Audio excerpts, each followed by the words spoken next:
ఈ సమయంలో దేవుని వాక్యాన్ని మనము కొద్దిసేపు ధ్యానించుకుందాము. అందరూ కూడా జాగ్రత్తగా వినాలని మరొకసారి మిమ్మల్ని అందరినీ ప్రభువు పేరిట మీ అందరికీ జ్ఞాపకం చేస్తున్నాను. ఓకే, జాగ్రత్త వినండి. పుట్టిన బిడ్డకు ఎవరు తోడుగా ఉంటారండి? అవునా కాదు? ఒక పసిబిడ్డకు తల్లి లేదా తండ్రి తోడుగా ఉంటారు. అవునంటారా కాదంటారా? ఒక పసిబిడ్డకు తల్లి తోడుగా ఉంటుంది ఈ లోకంలో. అదే ప్రకారంగా వారు ఎదుగుతున్న క్రమంలో చిన్న వయసులో తల్లిదండ్రులు తోడుగా ఉంటారు. కొంచెం వారు ఎదుగుతున్న క్రమంలో కొంతమంది స్నేహితులు వరకు తోడుగా ఉంటారు.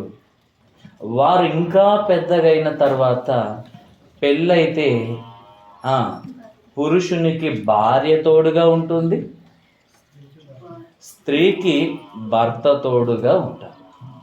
అవునా కాదు? ఓకే, వీళ్ళు వృద్ధాప్యంలోనికి వచ్చిన తర్వాత వీరి కన్న పిల్లలే వీరికి తోడుగా ఉంటారు. అవునా కాదా? ఇంకా బంధువులు కూడా కొంతమందికి తోడుగా ఉంటారు. అంటే మన జీవితంలో మనకు ఎవరు తోడు అని అంటే, తల్లి మనకు తోడుగా ఉంటుంది, తండ్రి మనకు తోడుగా ఉంటున్నాడు, స్నేహితులు మనకు తోడుగా ఉంటున్నారు. అదే ప్రకారంగా కూతురు కానీ, కొడుకు కానీ, బంధువులు కానీ, ఇలా అనేక మంది మన జీవితంలో మనకు తోడుగా ఉన్నట్టుగా మనకు కనబడుతుంది. నా కష్టాలలో ఈయన నాకు తోడుగా ఉన్నాడండి అని అంటుంటారు. అవునా కదా? ఈ లోకంలో ఉన్నటువంటి మనము ఇంతమంది తోడు మనం కోరుకుంటున్నాం, ఇంతమంది తోడు మనకు అవసరమై ఉంది. వీళ్ళే మనకు నిజమైన తోడు అని ఎవరైనా చెప్పగలరా? ఒక తల్లి నీతో ఎంతకాలం ఉంటుంది? ఒక తండ్రి నీతో ఎంతకాలం ఉంటాడు? నీ స్నేహితులైనా నీతో ఎంతకాలం ఉంటారో ఒకసారి ఆలోచించండి. ఈ లోకములో ఉన్నటువంటి ఏ బంధాలైనా, ఎన్ని బంధుత్వాలున్నా, ఎంతమంది స్నేహితులున్నా వారు ఎంతవరకు నీకు తోడుగా ఉంటారంటే కొంతకాలమే నీకు తోడుగా ఉంటారు. కొన్ని బంధాలు, కొన్ని తోడులు ఎలా ఉంటాయంటే డబ్బు మీద ఆధారపడి ఉంటాయి. ఏదో ఆశించి నీకు తోడుగా ఉంటారు. అది నీ యొద్ద నుండి పోయినప్పుడు వారు కూడా నీ యొద్ద నుండి దూరం అవుతుంటారు. అంటే ఈ లోకములో ఉన్న ఏ తోడైనా ఎంతకాలం ఉంటుందంటే కొంతకాలమే ఉంటుంది. డబ్బు ఉన్నంత కాలమే ఉంటుంది. లేదా నీ యొద్ద ఏదైనా ఆశించిన దానిని బట్టి అది నీ యొద్ద ఉన్నంత కాలం వరకే వారు మనకు తోడుగా ఉంటారు. ఒక మాటలో చెప్పాలంటే ఎంత మనల్ని ప్రేమించేవారైనా మనతో ఎంతకాలం ఉంటారంటే మనం చనిపోయేంత వరకే. అర్థమైందా? శ్మశానం వరకే ఈ బంధాలు, ఈ బంధుత్వాలు, ఈ తోడు అనేది మనకు ఉంటుంది. శ్మశానంలోనికి వెళ్ళిన తర్వాత నువ్వు ఒంటరిగానే వెళ్ళాలి. ఎవరు నీ తోడు రారు. వస్తారా? నిన్ను ప్రేమించిన నీ భార్య అయినా నీ తోడు రాదు. వస్తుందా? నీవు ప్రేమించిన నీ పిల్లలైనా నీ తోడు రారు. ఎవ్వరు కూడా నీ తోడు రారండి. వస్తారంటారా రారంటారా? మనం ఎంత ప్రేమించినా వాళ్ళు ఎంతకాలం మనకు తోడుగా ఉంటారంటే కొంతకాలమే. నాతో పాటు నువ్వు తోడుగా వస్తావంటే చావులో కూడా మనకు తోడుగా ఉండే వాళ్ళు ఎంతమంది ఉంటారంటే వేళ్ళ మీద లెక్క పెట్టొచ్చు. కొన్ని సందర్భాల్లో వాళ్ళు ఉండకపోవచ్చు కూడా. నేను ఎందుకు ఈ మాటలు చెప్తున్నానంటే ఈ లోకంలో అందరి తోడు మనకు అవసరం గనక అందరి తోడు కావాలని మనం అనుకుంటున్నాము. కానీ దేవుడు మనతో ఉండాలి, ఆయన తోడు నాకు ఎప్పుడు కావాలని కోరుకునే వాళ్ళు ఎంతమంది ఉన్నారు? దేవుని తోడు నాకు కావాలి అనుకునే వాళ్ళు ఎంతమంది ఉన్నారు అంటున్నా. ఇప్పుడు ఎవరు లేని వారిని ఏమంటారు లోకంలో? అవునా కదా? ఎవరు లేని వారిని అనాథలు అంటారు. ఎందుకంటే వాళ్ళకు తల్లి లేదు, తండ్రి లేదు, ఎవ్వరు లేరు. కాబట్టి ఎవరు లేని వారిని ఏమంటున్నారంటే లోకంలో అనాథలు అంటారు. అవునా కదా? బైబిల్ ప్రకారం ఎవరు అనాథ, ఎవరు నిజమైన అనాథ అంటే దేవుడు ఎవరికైతే తోడుగా ఉండడో వాళ్ళే నిజమైన అనాథ. ఇప్పుడు మనం ఏమనుకుంటాము, నాకు మా మమ్మీ ఉంది, మా డాడీ ఉన్నాడు, నా స్నేహితులు ఉన్నారు, మా బంధువులు ఉన్నారు, మా అక్క ఉంది, మా చెల్లెలు ఉంది, మా తమ్ముడు ఉన్నాడు, మా అన్న ఉన్నాడు. అవునా కదా? ఇలా అనేక మంది ఉన్నారు కనుక నేను అనాథను కాదు అని మనం అనుకుంటాం. అవునా కదా? కానీ దేవుడు ఏం చెప్తున్నాడు తెలుసా బైబిల్లో? ఆయన ఎవరికైతే తోడుగా ఉండడో వారే నిజమైన అనాథ. ఎవరంట నిజమైన అనాథలు? ఇప్పుడు మనలో ఎంతమంది అనాథలుగా ఉన్నారో ఇప్పుడు మనం ఆలోచించాలి. దేవుడు ఎవరితోనైతే ఉండడో వాళ్ళు నిజమైన అనాథలు. అందరూ నీతో ఉన్నా దేవుడు నీతో లేకపోతే నువ్వు అనాథవే. ఇప్పుడు ధనవంతుడు ఉన్నాడు, ఆయన భూమి మీద అందరూ కూడా ఉన్నారంటారా లేరంటారా? చనిపోయిన తర్వాత ఆయన కూడా మాట్లాడుతున్నాడు ఏమని? నాకు భూమి మీద 5 మంది సహోదరులు ఉన్నారు. అంటే ఆయన అందరినీ కలిగినవాడా, ఎవరిని లేనివాడా? ఎవరు కూడా లేనివాడా?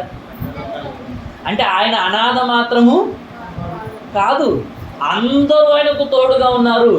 చనిపోయిన తర్వాత ఈయన ఒక్కడే వెళ్ళిపోయాడు, ఎవరు ఆయనకు తోడుగా రాలేదు.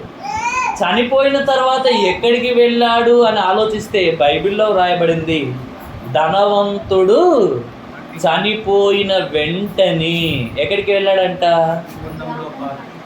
అగ్నిగుండములో ఆయన యాతన పడుచున్నాడు అన్న మాట బైబిల్లో రాయబడింది. చనిపోయిన తర్వాత ఎవరు మనకు తోడుగా రావడం లేదు చూడండి. అర్థమైందా?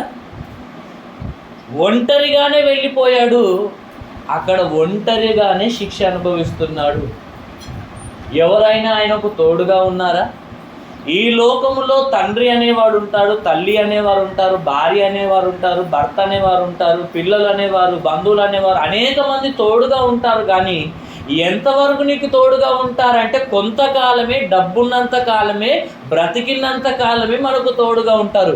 చనిపోయిన తర్వాత మనకు ఎవరు తోడుగా ఉండట్లేదు. మీరు ఆలోచించండి, ధనవంతుడికి ఎవరు తోడుగా వెళ్ళలేదు, ఒక్కడే శిక్షను అనుభవిస్తున్నాడు, ఏడుస్తున్నాడు, ఎంత వేదన పడుతున్నాడు, ఎంత మొత్తుకుంటున్నాడు. ఆ బాధను, ఆ అగ్ని జ్వాలలను, ఆ యాతనను అనుభవిస్తూ తట్టుకోలేక ఏడుస్తూ మొరపెట్టాడు. అదే లాజరును చూడండి, భూమి మీద ఆయనకు ఎవరు ఉన్నట్టుగా కనబడరు. ఎవరైనా ఉన్నారా? ఎవ్వరు లేరండి. ధనవంతుని ఇంటి వాకిట పడి ఉన్నాడు. ఆయన స్థితి ఏంటిదో మనం అనేక సందర్భాలలో విన్నాం. ఆయన వైభవం ఎలా ఉందో కూడా మనందరికీ తెలుసండి. ఎవరు లేని ఆయన ఎవరిని కలిగి ఉన్నాడు? అవునా కదా? ధనవంతుడు అందరినీ కలిగి ఉన్నాడు, నేను అనాథను కాదనుకుంటున్నాడు.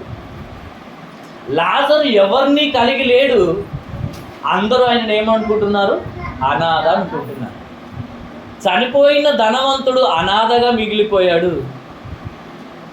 దేవుణ్ణి కలిగి ఉన్నటువంటి లాజరు చనిపోయిన తర్వాత ఎంతమంది ఆయన యొద్ద ఉన్నారో తెలుసా? చనిపోయిన నీతిమంతులందరూ కూడా ఆయన వెంట ఉన్నారండి. అంటే ఇప్పుడు నిజంగా ఎవరు అనాథగా కనబడుతున్నారండి? ధనవంతుడు అనాథగా కనబడుతున్నాడా? లాజరు అనాథగా కనబడుతున్నాడా? లాజరు చనిపోయి అబ్రహాము రొమ్మున ఆనుకొని ఉన్నాడు. నీతిమంతుల యొద్ద నెమ్మది పొందుతున్నాడు, ధనవంతుడేమో అక్కడ శిక్షణ అనుభవిస్తున్నాడు. నేను ఎందుకు ఈ మాట చెప్పానంటే, ఎవరు నిజమైన అనాథగా ఉంటున్నారంటే, దేవుడు ఎవరి జీవితంలో ఉండడో వారే అనాథ. ఇప్పుడు మనం ఆలోచించాలి, దేవుడు నా జీవితంలో ఉన్నాడా, దేవుడు నాకు తోడుగా ఉన్నాడా అన్న విషయాన్ని మీరు ఇప్పుడు ఆలోచించాలి. ఇది మీకు అర్థమైతే మీరు అనాథలు కారా అన్న విషయము మనకు అర్థమవుతుంది. ఎవరైతే నిజంగా ఆలోచించండి, అమ్మ ఇక్కడ వినండి, దేవుణ్ణి కలిగి ఉన్నాము అన్న విశ్వాసము ఎవరిలో ఉంది చెప్పండి. నేను దేవుణ్ణి కలిగి ఉన్నాను, దేవుడు నాకు తోడుగా ఉన్నాడు అని చెప్పగలిగే ధైర్యము ఎవరికైనా ఉన్నదా? నిజంగండి, దేవుడు నాకు తోడున్నాడు అని చెప్పగలిగేంత ధైర్యం మనకు ఉందా అంటున్నాను. ఉందా? ఇప్పుడు దేవుడు అబ్రహాము గారిని పిలిచాడు, మనందరికీ తెలుసు కదా. దేవుడు ఎవరిని పిలిచాడు? ఆదికాండం 12వ అధ్యాయంలో 1వ వచనం నుండి మనం చదువుకుంటుంటే, దేవుడు అబ్రహాము గారిని పిలిచినట్టుగా మనకు కనబడుతుంది. నేను చూపించు దేశానికి వెళ్ళు అబ్రహాము, నేను నీకు తోడై ఉంటాను, నిన్ను దీవిస్తాను అని దేవుడు అనేక విషయాలను తెలియజేశాడు. దేవుడు ఎవరికి తోడుగా ఉన్నట్టుగా మనకు కనబడుతుంది? అబ్రహాము గారికి తోడుగా ఉన్నాడు. ఆయనను దేవుడు దీవించాడు. ఎంతగా దీవించాడంటే, ఆయన ఊహించనంతగా దేవుడు ఆయనను దీవించాడండి. దేవుడు అబ్రహాము గారికి తోడుగా ఉన్నాడు. అబ్రహాము గారితో దేవుడు ఉన్నాడు కాబట్టి ఇప్పుడు లోతు ఎవరితో ఉండాలి చెప్పండి? దేవుడు ఎవరితోనైతే ఉన్నాడో వారితో ఎవరు ఉండాలి? ఇప్పుడు లోతు కూడా ఉండాలి. అవునా కదా? దేవుడు ఎవరిని పిలిచాడు? అబ్రహాం గారిని పిలిచాడు. మళ్ళీ దేవుడు అబ్రహాం గారిని పిలిచినప్పుడు అబ్రహాం ఒక్కడే బయలుదేరొచ్చు కదా. ఎవరిని తోలుకొని వచ్చాడు? లోతును ఆయన కుటుంబాన్ని కూడా వెంట పెట్టుకొని వచ్చాడు, ఎవరు లేరు కాబట్టి. అబ్రహాము గారితో దేవుడు ఉన్నాడు కనుక లోతు కుటుంబము అబ్రహాము గారితో ఉన్నంత కాలము ఏ లోటు లేకుండా, ఏ సమస్య లేకుండా, ఏ బాధ లేకుండా ఉన్నారు. ఎప్పుడైతే అబ్రహాము గారిని లోతు కుటుంబం విడిచిపెట్టిందో, లోతు కుటుంబం ఎలా మారిపోయిందంటే సర్వనాశనం అయిపోయింది అని బైబిల్ మనకు సాక్ష్యం ఇస్తుంది. అంటే మనం ఎవరితో ఉండాలి? ఎవరితో ఉండాలి అని అంటే, దేవుడు ఎవరితోనైతే ఉంటాడో వారితో ఉండాలి. దేవుడు ఎవరితో ఉన్నట్టు కనబడుతుంది? అబ్రహాము గారితో ఉన్నట్టుగా మనకు కనబడుతుంది. దేవుడు అబ్రహాము గారితో ఉన్నప్పుడు అబ్రహాము గారితో ఎవరు ఉండాలి? ఇప్పుడు లోతు ఉండాలి. మధ్యలో గొర్రెల కాపర్లకు, పశువుల కాపర్లకు మధ్య గొడవ వస్తే వీళ్ళు సమాధానపరిచి కలిసి ఉండాల్సినటువంటి వీళ్ళు ఇప్పుడు ఏమయ్యారు? విడిపోవాల్సినటువంటి పరిస్థితి వచ్చింది. అవునా కాదా? అవునంటారా కాదంటారా? అబ్రహాం అన్నాడు లోతును పిలుచుకొని, నీ పశువుల కాపర్లకు నా పశువుల కాపర్లకు మధ్య ఏమొస్తుంది? కలహములు వస్తున్నాయి, గొడవలు వస్తున్నాయి. కాబట్టి ఇప్పుడు మనము దూరంగా ఉండడం మంచిది అని అంటే ఇప్పుడు లోతేమనాలి? లోతేమనాలి చెప్పు. ఇప్పుడు నయోమి కూడా అంటది తన కోడళ్ళతో, అవునా కదా? ఏమంటది? నా 2 కుమారులు కూడా చనిపోయారు, ఇప్పుడు నాకు ఏ దిక్కు లేదు, మీకు మరలా పెళ్లి చేయడానికి కూడా నా దగ్గర ఏ కుమారుడు కూడా లేడు, కాబట్టి మీ తండ్రి ఇంటికి వెళ్ళి మరొక వివాహం చేసుకోండి అని చెప్పినప్పుడు ఒక ఆమె ఏడ్చుకుంటూ బాధపడుకుంటూ వెళ్ళిపోయింది. మరొక ఆమె మాత్రం ఏమన్నది? ఏమన్నది? నీ దేవుడే నా దేవుడు, నీ జనమే నా జనము, నువ్వెక్కడికి వెళ్తే నేను అక్కడికి వస్తా. మరణము తప్ప నువ్వు ఎక్కడ మృతి నొందితే నేను అక్కడ మృతి నొందుతా. మరణము తప్ప మనల్ని ఏది కూడా ఎడబాపకూడదని యెహోవా జీవముతోడని దేవుని మీద ప్రమాణం వేసింది. నువ్వు మళ్ళీ నన్ను వెళ్ళిపోమని చెప్పకు. ఒకవేళ అట్లంటే దేవుని మీద ఒట్టానే చెందలే. వెళ్ళిపోమని అవకాశం ఇస్తే వెళ్ళిపోయింది ఆమె. రూతు గారు, రూతమ్మ గారు వెళ్ళిపోలేదండి. అవునా కాదా? ఇక్కడ లోతుకు అవకాశం ఇచ్చాడు అబ్రహాము, కానీ లోతు మాత్రం ఏం చేశాడు? ఈ మాట ఎప్పుడెప్పుడు అంటావా అని చూస్తున్నాడు. అర్థమైందా? ఈ మాట నువ్వు ఎప్పుడెప్పుడు అంటావా అని చూస్తున్నాననేసి అబ్రహాము గారితో విడిపోయాడండి. ఎవరు? లోతు. విడిపోయిన తర్వాత ఆయన జీవితము, ఆయన భార్య జీవితము, తన పిల్లల జీవితము ఏమైందని మనం నేర్చుకుంటున్నామంటే నాశనం అయిపోయింది అని మనకు కనబడుతుంది. అంటే దీన్ని బట్టి మనకు ఏమర్థం కావాలి? దేవుడు ఎవరితో ఉంటాడో వారితోనే మనం ఉండాలి. అబ్రహాముతో కలిసినంత వరకు మంచిగానే ఉన్నాడు లోతు. అబ్రహాము గారితో విడిపోయిన తర్వాత ఎంత ప్రమాదాలు ఎదుర్కొన్నాడో, ఎలా నాశనమైందో మనకు అర్థం కావాలి. అవకాశం ఇచ్చినప్పుడు ఆ అవకాశాన్ని ఏం చేశాడు? అనుకూలంగా మార్చుకొని విడిపోయినట్టుగా లోతు గారి గురించి మనం ఆలోచించాం. నయోమి రూతుకు అదే ప్రకారంగా ఓర్పాకు కూడా అవకాశం ఇస్తే ఓర్పా వెళ్ళిపోయింది, కానీ రూతమ్మ గారు మాత్రము నయోమి గారిని విడువలేదు. అదే ప్రకారంగా ఏలియా గారు కూడా ఎలీషాను నన్ను విడిచిపోమ్మని చెప్తాడండి, కానీ ఏలియాను ఎలీషా గారు విడువలేదు. ఆయన ఒకటి, యెహోవా జీవము తోడు, నేను నిన్ను విడిచిపెట్టను, నువ్వు ఎక్కడికి వెళ్తే అక్కడికి వస్తాననేసి ఎలీషా గారు ఏలియా గారితో మాట్లాడిన మాట మనకు బైబిల్లో కనబడుతుంది. అంటే వీళ్ళు వారిని విడిచిపెట్టలేదండి. రూతమ్మ గారు నయోమిని విడిచిపెట్టలేదు, ఎలీషా గారు ఏలియాను విడిచిపెట్టలేదు. ఎందుకంటే దేవుడు వారికి తోడై ఉన్నాడన్న విషయం వారికి అర్థమైంది కనుక వారిని వారు విడిచిపెట్టలేదు. అబ్రహాము గారికి దేవుడు తోడున్నాడన్న విషయం లోతుకు తెలుసు, అయినా కానీ లోతు అబ్రహామును విడిచిపెట్టి నాశనమైనట్టుగా మనకు కనబడుతుంది.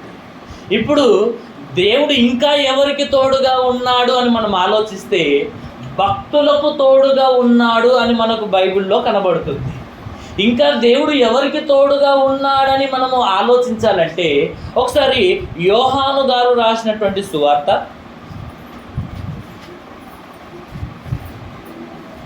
యోహాను గారు రాసినటువంటి సువార్త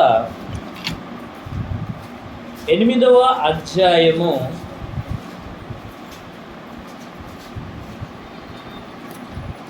8వ అధ్యాయము 29వ వచనం మనం చదువుకుంటాం. నన్ను పంపినవాడు నాకు తోడయ్యున్నాడు అన్న మాట ఇక్కడ వ్రాయబడింది. ఎవరంటున్నారు ఈ మాట? సాక్షాత్తు యేసుక్రీస్తు ప్రభుల వారే అంటున్నాడు. ఏమని అంటున్నాడు? నన్ను పంపిన నా తండ్రి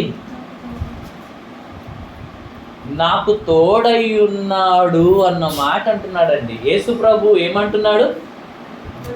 నన్ను పంపిన నా తండ్రి నాకు తోడయ్యున్నాడు, నాకు తోడయ్యున్నాడు అన్న మాట ఇక్కడ వ్రాయబడింది. దేవుడు అబ్రహాము గారితో ఉన్నాడు. ఆయనను విడిచిపెట్టిన లోతు కుటుంబం ఏ విధంగా నాశనమైందో మనకు అర్థం కావాలి. ఇప్పుడు దేవుడు ఎవరితో ఉన్నాడంటే యేసుక్రీస్తుతో ఉన్నాడు అన్న విషయము మనకు అర్థమైంది. ఇప్పుడు మనమందరము కూడా ఎలా ఉండాలి? యేసుక్రీస్తు ప్రభుల వారితో మనం ఉండాలి. ఉదాహరణకు మనం ప్రతి వారం కూడా తెలుసుకుంటున్నాం కదా, బల్ల ఇచ్చే సమయంలో యేసు ప్రభు కూడా అన్నాడు, నేను నిజమైన ద్రాక్షావల్లిని. ఏమన్నాడు యేసుప్రభు? అమ్మ, యేసుప్రభు ఏమన్నాడంటే, నేను నిజమైన ద్రాక్షావల్లిని, నా తండ్రి వ్యవసాయకుడు, మీరందరూ కూడా తీగలు. తీగలైనటువంటి మీరు నాతో ఉంటేనే మీరు ఫలిస్తారు. ఇప్పుడు ఒక చెట్టుకు కొమ్మలు ఉంటాయి కదా, ఆ కొమ్మలు చెట్టుతో ఉంటే పచ్చగా ఉంటాయా, చెట్టు నుండి వేరుపడితే పచ్చగా ఉంటాయా? చెట్టుతో కలిసి ఉంటే అవి విస్తరించి ఫలిస్తాయా, చెట్టుకు వేరైపోతే అవి విస్తరించి ఫలిస్తాయా? చెప్పండి, ఎప్పుడు ఫలిస్తాయి అంటున్నా?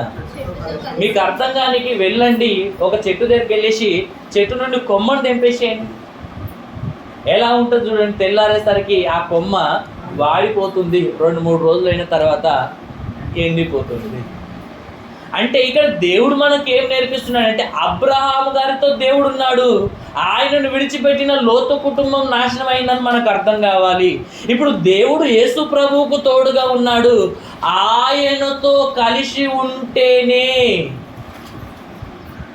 మనము ఫలిస్తాము, ఈ లోకములో దేవుణ్ణి మహిమపరుస్తాము, దేవుని కొరకు బ్రతకగలుగుతాము, పరలోకాన్ని సంపాదించుకుంటాము. ఎవరైతే యేసు ప్రభువును విడిచిపెడతారో, లేక యేసు ప్రభువుకు వేరై ఉంటారో, వారి జీవితం కూడా ఎలా ఉంటుందో ఇక్కడ దేవుని వాక్యం రాయబడుతుంది. అమ్మా, యేసు ప్రభువుకు దూరంగా ఉంటే మన జీవితం ఎలా అయిపోతుంది? ఒక చెట్టు నుండి కొమ్మ వేరైతే అది ఎండిపోయిన ప్రకారంగా, ప్రభువుకు మనం దూరంగా ఉంటే మన జీవితాలు కూడా ఏమవుతాయి? ఎండిపోయి నాశనమవుతాయి అన్న మాట మనకు అర్థం కావాలి. అదే ప్రభుతో కలిసి ఉంటే, తీగలు ద్రాక్షావల్లితో కలిసి ఉన్నప్పుడు ఏ విధంగా ఫలిస్తాయో, విస్తరిస్తాయో, దాన్ని నాటిన వానికి ఏ విధంగా సంతోషాన్ని కలగజేస్తాయో, మనము కూడా మన ప్రభు అయిన యేసుతో కలిసి ఉంటేనే కానీ మనము దేవునికి ఇష్టమైన వారిగా జీవించలేము, ఆ దేవుణ్ణి మనము సంతోష పెట్టలేము. ఇప్పుడు దేవుడు ఎవరికైతే తోడుగా ఉంటారో వారి జీవితం ఎలా ఉంటుంది? దేవుడు అబ్రహాము గారికి తోడుగా ఉన్నాడు, ఆయన జీవితం ఎలా ఉందంటే ఏ విషయంలో కూడా దేవుణ్ణి బాధ పెట్టలేదండి. దేవుడు ఎవరితోనైతే ఉంటాడో వారి జీవితం ఎలా ఉంటుందంటే, అబ్రహాము గారికి తోడుగా ఉన్నాడు, భక్తులకు తోడుగా ఉన్నాడు, వారి జీవితం ఎలా ఉందంటే దేవునికి నచ్చే విధంగా కనబడుతుంది. ఒక అబ్రహాము గారి జీవితాన్ని మనం ఆలోచిద్దాం. ఆయన జీవితం దేవుని దృష్టికి ఎలా ఉందంటే దేవుడే సాక్ష్యం ఇస్తున్నాడు ఆయన గురించి. నువ్వు విశ్వాసులకు తండ్రివి అని అంత పరీక్షించిన తర్వాత ఆయన ఒక గొప్ప బిరుదు ఇచ్చాడండి దేవుడు. భూమి మీద ఉన్న విశ్వాసులందరికీ నువ్వు తండ్రివి అన్నాడు. ఆయన దేవుని యందు భయభక్తులు గలవాడని ఆయన గురించి దేవుడు సాక్ష్యం ఇచ్చాడు. ఇంకా అన్నింటికంటే ముఖ్యంగా ఒక మాట చెప్తాను, దేవుడే ఆయన గురించి అన్నమాట, అబ్రహాము నా స్నేహితుడు అని చెప్పుకున్నాడు. ఎవరు చెప్పుకున్నారన్నమాట? అబ్రహాము దేవుని గురించి చెప్పుకుంటే అది వేరు. దేవుడే అబ్రహాము గారి గురించి ఏమన్నాడు తెలుసా? మొట్టమొదటిగా బైబిల్ గ్రంథంలో మీరు పరిశీలించి చూడండి, ఎక్కడ కనబడని మాట, ఎక్కడ వినబడని మాట, ఒక అబ్రహాము గారి గురించి మాత్రమే కనబడే మాట, వినబడే మాట. ఏమంటున్నాడు తెలుసా? దేవుడే. ఇప్పుడు మనం గొప్ప గొప్ప వారిని చూసేసి ఆ ఎమ్మెల్యే నా స్నేహితుడండి అని మనం చెప్పుకుంటాం, కానీ ఎమ్మెల్యే చెప్పుకుంటాడా?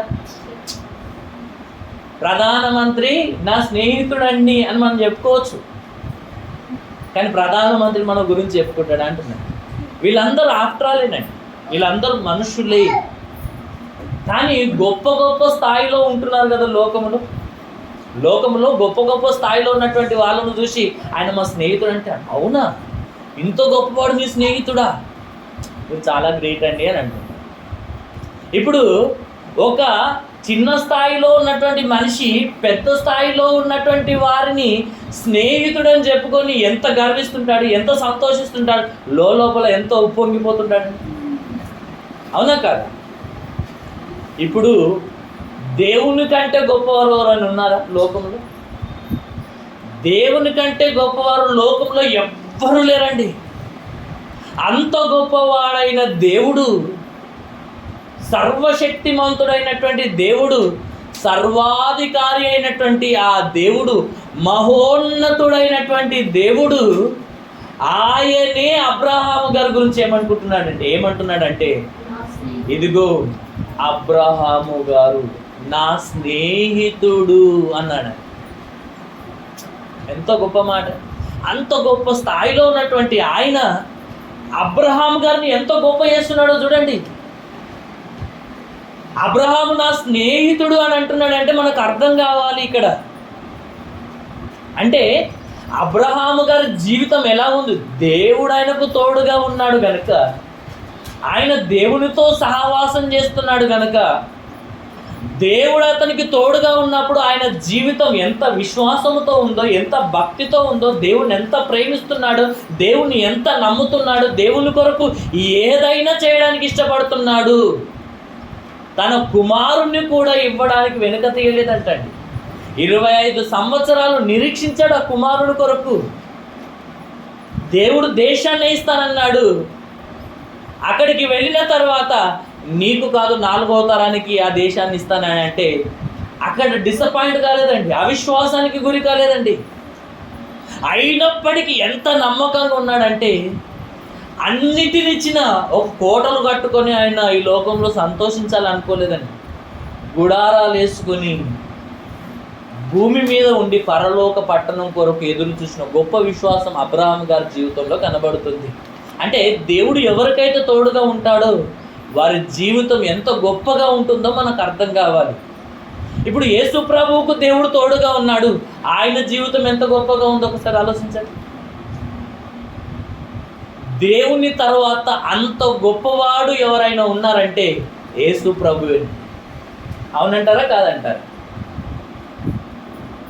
అవునంటారా కాదంటారా? చెప్పండి. అంటే యేసు ప్రభు ఎంత గొప్పవాడుగా జీవించాడు, తండ్రి యొక్క ఉద్దేశాలన్నిటినీ నెరవేర్చాడు, ఆయనకు ఇష్టమైనట్టుగా బ్రతికాడు, ఆయనకు ఆ దేవునికి నచ్చినట్టుగా బ్రతికాడండి. తన ఇష్టాన్ని నెరవేర్చుకోలేదు. ఒక మాటలో చెప్తున్నాను, భూమి మీదకి వచ్చిన తర్వాత ఆయన కొరకు ఆయన ఏమి చేసుకోలేదండి. ఒక్క అద్భుతం కూడా ఆయన కొరకు చేసుకోలేదు. ఒక్కటంటే ఒక్కటి చేసుకోలేదండి.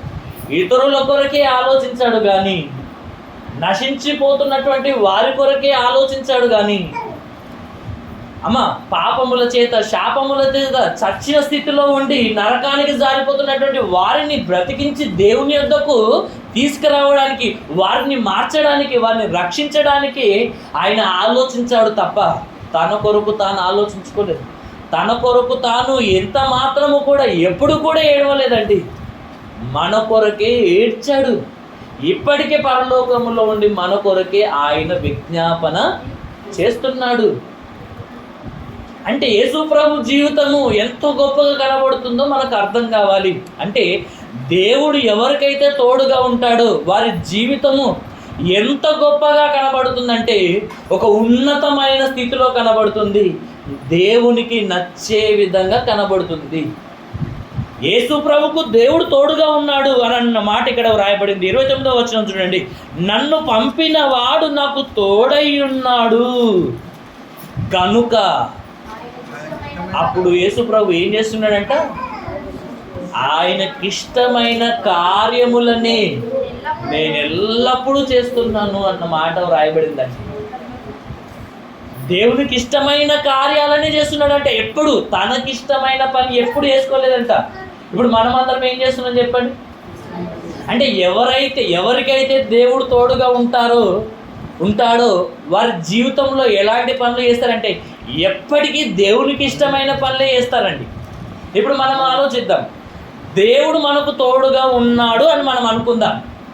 ఇప్పుడు మనం ఎవరికి ఇష్టమైన పనులు చేస్తున్నాం చెప్పండి? ఇక్కడనే మనకు అర్థం కావాలి, ఇక్కడనే మనకు అర్థమైపోతుంది. దేవుడు మనకు తోడుగా ఉంటే దేవునికి ఇష్టమైన కార్యములు మనం ఎల్లప్పుడూ చేస్తాం. ఇప్పుడు దేవుడు మనకు తోడుగా ఉన్నాడు అని అనుకుందాం. అనుకుంటే మనం ఎలా ఉండాలి?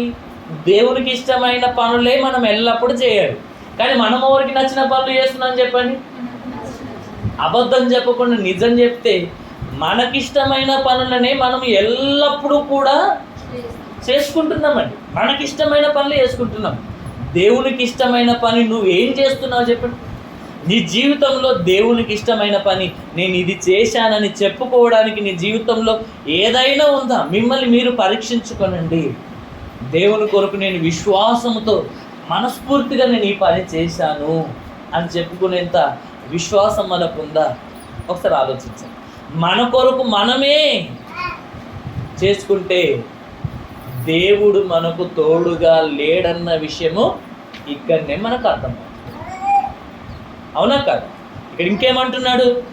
ఆయన నాకు తోడుగా ఉన్నాడు గనుక ఆయనకి ఇష్టమైన కార్యము నేను ఎల్లప్పుడూ చేయుదును గనుక ఆయన నన్ను ఒంటరిగా విడిచిపెట్టలేదని చెప్పాడు. అంటే మీరు ఆలోచించాల్సినటువంటి విషయం ఇక్కడ ఉంది. ఆయనకి ఇష్టమైన పనులు యేసుప్రభు చేశాడు కనుక ఎప్పుడు విడిచిపెట్టలేదంట. ఆయనను విడిచిపెట్టిన సందర్భం ఒక్కటే ఒకటి. అది కూడా ఎప్పుడు? అది కూడా సిలువలో చనిపోతున్నప్పుడు. అవునా కదా?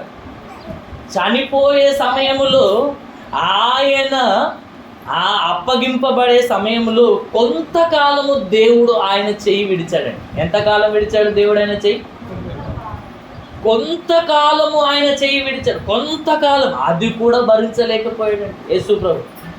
దేవుడు యేసుప్రభువును చెయ్యి విడిచాడు కదా, అది యేసుప్రభు భరించలేకపోయాడు. అందుకొరకే సిలువలో ఉండి ఆయన పలికినటువంటి 4వ మాట ఏంటిదో మనకు తెలుసు కదా? నా దేవా నా దేవా నన్నెందుకు చేయి విడిచితివి అన్న మాట యేసుప్రభు అంటున్నాడు ఏడ్చుకుంటూ. అర్థమైందా? ఎన్నో అద్భుతాలు చేశాడు యేసుప్రభు, ఎన్నో ఆశ్చర్య కార్యాలు చేశాడు, ఎన్నో మహత్కార్యాలు చేశాడు. ఆయన అందరికీ మేలులు చేశాడు. ఎవరైతే మేలులు పొందుకున్నారో, యేసు ప్రభు ద్వారా ఎవరైతే మేలులు పొందుకున్నారో, ఎన్నో రోగాలను కూడా యేసు ప్రభు తీసేశాడు కదా. ఎంతో మందికి పట్టినటువంటి దయ్యాలను కూడా వెళ్ళగొట్టాడు కదా. పక్షవాయువు గల వారిని కూడా బాగుపరిచాడు కదా. చనిపోయినటువంటి వారిని కూడా బ్రతికించాడు కదా. ఎంతో మందిని బాగుపరిచాడు. ఎన్నో మేళ్ళు చేశాడు. మేలులు పొందుకున్న వారందరూ కూడా యేసు ప్రభువును విడిచిపెట్టారండి సిలువకు అప్పగింపబడిన సమయంలో. ఎవరైతే మేళ్ళు పొందుకున్నారో వారిలో కొందరు కూడా ఆయనను సిలువే అని మొత్తుకున్నటువంటి వాళ్ళు కూడా ఉన్నారు. వీళ్ళందరూ ఆయనను విడిచిపెట్టినందుకు యేసు ప్రభు బాధపడలేదు. మళ్ళా పోని శిష్యుల గురించి ఏమైనా బాధపడ్డాడా యేసు ప్రభు? అవునా కదా? 3.5 సంవత్సరాలు నా శిష్యులు నాతోనే ఉన్నారు. ఇప్పుడు నేను మరణానికి అప్పగింపబడినప్పుడు నా శిష్యులు నన్ను అందరూ విడిచిపెట్టి పారిపోయారని శిష్యుల గురించి ఏమైనా బాధపడుతున్నాడా యేసు ప్రభు? వాళ్ళ గురించి కూడా, వాళ్ళు విడిచిపెట్టారని వాళ్ళ గురించి కూడా బాధపడట్లేదు. ఎవరి గురించి బాధపడుతున్నాడంటే దేవుడు తన చేయిని విడిచినందుకు బాధపడుతున్నాడు. అంటే యేసు ప్రభు ఎప్పుడు కోరుకునేది ఏంటిదంటే, నా తండ్రి నన్ను ఒక్క క్షణం కూడా నన్ను విడిచిపెట్టొద్దని యేసు ప్రభు కోరుకున్నాడు. అదే ఆయన కోరిక. విడిచిపెడితే భరించలేక ఏడుస్తున్నాడు, ప్రార్థన చేస్తున్నాడు. నా దేవా నన్ను ఎందుకు చేయి విడిచావయ్యా, నన్ను ఎందుకు విడిచిపెట్టావు అని దేవుణ్ణి ప్రార్థన చేస్తున్నాడు ఏడ్చుకుంటూ. అర్థమైందా? అంటే దేవుడు విడిచిపెడితే భరించలేకపోతున్నాడండి. పరలోకములో ఉన్నప్పుడే మాట తీసుకున్నాడు. నాయన తండ్రి, ఇదిగో నీ పిల్లలను రక్షించడానికి నేను ఈ భూమి మీదకి వెళ్తాను, కానీ నీవు నన్ను ఎప్పుడు కూడా విడవకూడదు, ఎడబాయకూడదు అని పరలోకములో ఉన్నప్పుడే మాట తీసుకున్నాడు యేసు ప్రభు. దేవుడు కూడా అన్నాడు, నిన్ను ఎప్పుడు కూడా విడువను, నేను ఎన్నడూ కూడా ఎడబాయను, నీకు తోడుగా ఉంటానని దేవుడు మాటిచ్చాడు. కానీ సిలువలో మాత్రము చనిపోయేటప్పుడు విడిచిపెట్టాడు. అది భరించలేక యేసు ప్రభువు ఏడుస్తున్నట్టుగా మనకు కనబడుతుంది. అందరూ విడిచిపెట్టినందుకు బాధపడట్లేదు, కానీ దేవుడు విడిచిపెట్టినందుకు బాధపడుతున్నాడన్న విషయము మనకు అర్థం కావాలి. దేవుడు ఎందుకు విడిచిపెట్టాడు ఆ సమయంలోనంటే, అందరి పాపములను దేవుడు ఎవరి మీద మోపాడు? మనుషులందరి పాపాలను దేవుడు యేసు ప్రభు మీద మోపాడు. ఆ పాపములకు శిక్షను యేసు ప్రభువులో విధిస్తున్నాడు గనక ఆయన యొద్ద పాపమునకు చోటు లేదు అన్న మాట బైబిల్లో వ్రాయబడింది. కనుక ఆయన ఎవరితోనైతే ఉంటాడో వారిలో పాపము ఉండకూడదు. మన యేసు ప్రభువులో ఏమైనా పాపం ఉందంటే ఏ పాపము లేదు, కానీ అందరి పాపములు ఆయన మీద మోపబడ్డాయి. అందరికి పాపములకు బదులుగా ఆయన శిక్షను అనుభవిస్తున్నాడు, అందరికి బదులుగా ఆయన చనిపోతున్నాడు. గనక అప్పుడు దేవునికి యేసు ప్రభు కూడా ఎలా కనబడుతున్నాడంటే పాపముగానే కనబడుతున్నాడు. గనక అందరి పాపములు ఆయన మీద మోపబడ్డాయి. గనక దేవుడు ఆ సమయంలో విడిచిపెట్టవలసి వచ్చింది. అంటాడు యెషయా గ్రంథంలో, నేను క్షణమాత్రము నిన్ను విడిచిపెడతాను కానీ గొప్ప వాత్సల్యంతో నిన్ను చేర్చుకుంటాను నాయన అన్న మాట కూడా వాగ్దానముగా, ప్రవచనముగా ఆయన గురించి మాట్లాడిన మాట బైబిల్లో కనబడుతుందండి. ఒక నిమిషం మాత్రము, ఒక క్షణం మాత్రము నిన్ను విడిచిపెడతాను, కానీ గొప్ప వాత్సల్యముతో నిన్ను మరలా నేను చేర్చుకుంటాను అన్న మాట కూడా బైబిల్లో రాయబడింది. ఎందుకు చెప్పాను ఇదంతా అంటే, దేవుడు నాకు ఎల్లప్పుడూ తోడుగా ఉండాలని యేసు ప్రభు కోరుకున్నాడు. అలా తోడుగా ఉన్నటువంటి దేవుని ఎడల ఆయన కనపరిచినటువంటి భక్తి, విశ్వాసము ఎంత గొప్పగా ఉందంటే ఎవ్వరూ బ్రతకలేనంత గొప్పగా యేసు ప్రభు బ్రతికినట్టుగా మనకు కనబడుతుంది. ఇప్పుడు దేవుడు మనకు తోడుగా ఉండాలంటే మనం ఏం చేయాలి? యేసు ప్రభువుతో కలిసి ఉండాలి. అర్థమైందా? ఇంకా దేవుడు మనకు తోడుగా ఉండాలంటే ఏం చేయాలో ఇంకా కొన్ని మాటలు మనం తెలుసుకుందాము. కొరింథీయులకు రాసినటువంటి రెండవ పత్రిక 13వ అధ్యాయము, కొరింథీయులకు రాసిన 2వ పత్రిక 13వ అధ్యాయం 11వ వచనం. తుదకు సహోదరులారా సంతోషించుడి, సంపూర్ణులయ్యుండుడి, ఆదరణ కలిగియుండుడి, ఏక మనస్సు గలవారయ్యుండి సమాధానముగా ఉండుడి. ప్రేమ సమాధానములకు కర్తయగు దేవుడు మీకు తోడయ్యుంటాడు అన్న మాట కూడా ఇక్కడ వ్రాయబడింది. దేవుడు మనకు తోడుగా ఉండాలంటే మనం ఎవరితో ఉండాలని తెలుసుకున్నాము? ప్రభువుతో కలిసి ఉండాలి. అలా ఆయనతో కలిసి ఉంటే తీగలు ద్రాక్షవల్లితో ఉన్నప్పుడు ఏ విధంగా ఫలిస్తాయో మనము కూడా యేసు ప్రభుతో ఉంటే మన విశ్వాసము, మన భక్తి, మన ప్రేమ, మన విధేయత, మన తగ్గింపు, ఆత్మ సంబంధమైన ప్రతి విధమైన గుణములో మనము వర్ధిల్లుతాము, ఫలిస్తాము. ఆత్మ ఫలముల చేత దేవుణ్ణి మహిమపరుస్తాము, ఆయన ఆకలి తీరుస్తాము, ఆయనను సంతోషపరుస్తాము. యేసు ప్రభుతో మనముంటే దేవుడు మనతో ఉంటాడు. రెండోది ఇక్కడ చూడండి ఏమంటున్నాడు? తుదకు సహోదరులారా మీరు సంతోషించండి అంటున్నాడు. ఎవరు యందు సంతోషించాలి? లోక సంబంధమైన విషయాలలో సంతోషించాలా? ఆత్మ సంబంధమైన విషయాలలో సంతోషించాలా? మనం ఏ విషయంలో సంతోషిస్తాం చెప్పండి? లోక సంబంధమైన వాటి విషయంలో సంతోషిస్తాం. ఇప్పుడు నీకు డబ్బు ఉందనుకోండి, ఆ డబ్బు విషయమే సంతోషిస్తాం. లేదా నీకు అందం ఉందనుకోండి, ఎవరికి లేనంత అందం నాకు ఉందని చూసుకున్న ప్రతిసారి లోపల సంతోషిస్తుంటారు. బలాన్ని బట్టి సంతోషించేవారు ఉన్నారు, అందాన్ని బట్టి సంతోషించేవారు ఉన్నారు, ఐశ్వర్యాన్ని బట్టి సంతోషించే వారు ఉన్నారు, లోక సంబంధమైన వాటిని కలిగి ఉన్నందుకు సంతోషించే వారిగా ఉన్నారు. కానీ దేవుణ్ణి కలిగి ఉన్నందుకు సంతోషించేవారు ఎంతమంది ఉన్నారు చెప్పండి? ఫిలిప్పీయులకు రాసిన పత్రికలో అంటాడు కదా, ఆనందించుడి మరలా చెప్పుదును ప్రభువునందే ఆనందించండి. లోక సంబంధమైన విషయాలలో కాదు మీరు ఆనందించాల్సింది, ప్రభువునందే ఆనందించండి. ఆత్మ సంబంధమైన వాటి అందే సంతోషించండి. ఒకవేళ లోక సంబంధమైన విషయాల్లో మీరు ఒకవేళ ఆనందిస్తే మీ నవ్వు దుఃఖముగా మార్చబడే రోజు ఒక రోజు వస్తుంది అన్న మాట అంటున్నాడు. అర్థమైందా? కాబట్టి ఎవరి యందు ఆనందించాలి? మనము ప్రభువునందే ఆనందించాలి. నెక్స్ట్ ఇంకేమంటున్నాడు? సంపూర్ణులై ఉండాలి అన్న మాట వ్రాయబడింది. ఎలా ఉండాలంట? సంపూర్ణులై ఉండాలి. ఎలా ఉంటారు సంపూర్ణులు అని ఎవరిని అంటారు? మనకు ఒక విషయం తెలుసు, ఒక స్త్రీ ఎప్పుడు సంపూర్ణమైన స్త్రీ అనబడుతుంది, పరిపూర్ణమైన స్త్రీ అని ఎప్పుడు పిలువబడుతుందంటే బాల్యంలో ఉన్నప్పుడు ఆమె సంపూర్ణమైన స్త్రీ అంటారా? యవ్వన కాలంలో ఉన్నప్పుడు సంపూర్ణమైన స్త్రీ అంటారా? లేదా పెళ్ళై వివాహమైన తర్వాత పిల్లలు పుట్టిన తర్వాత ఆ యొక్క స్త్రీని సంపూర్ణమైన మహిళ అని అంటారా? ఎప్పుడు అంటారు చెప్పండి? పెళ్ళై పిల్లలు పుట్టిన తర్వాతనే ఆమెను సంపూర్ణమైన స్త్రీగా లోకం అభివర్ణిస్తుంది.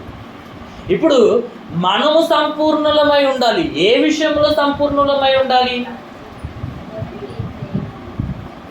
దేవుడు ఒక సందర్భంలో యూదుల గురించి మాట్లాడుతుంటాడు. ఈ యూదులు ఎల్లప్పుడూ కూడా వారి పాపములను సంపూర్తి చేయుచూ వచ్చారన్న మాట బైబిల్లో రాయబడింది.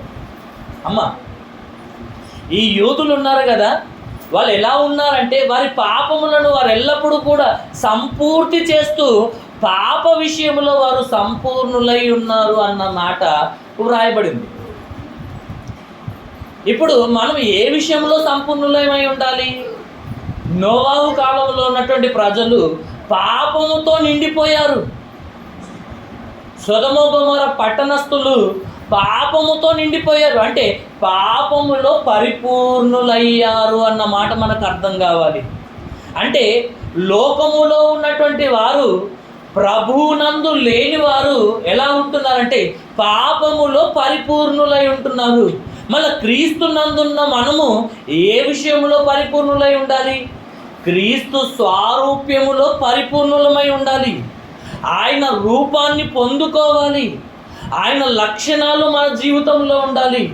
ఆయన స్వభావము మనలో ఉండాలి.